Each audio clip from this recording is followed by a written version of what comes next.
Record ঠান্ডার পর রাজ্যজুড়ে তাপমাত্রা বৃদ্ধির পূর্বাভাস দিল আবহাওয়া দপ্তর।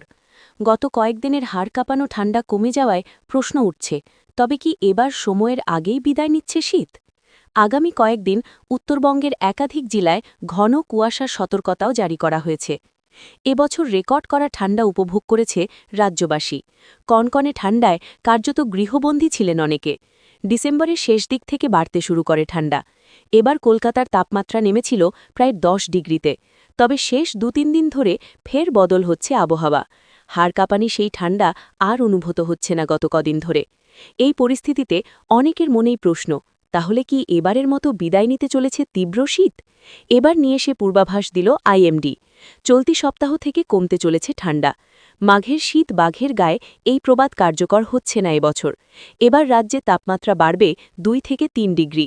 আজ কলকাতায় সর্বোচ্চ তাপমাত্রা থাকবে 25 ডিগ্রি আর সর্বনিম্ন তাপমাত্রা থাকবে 13 ডিগ্রি সেলসিয়াস। আগামী 5 দিন বাড়বে কুয়াশার দাপট। আগামী কয়েকদিন ঘন কুয়াশায় ঢাকা পড়তে পারে দার্জিলিং, জলপাইগুড়ি ও কোচবিহার।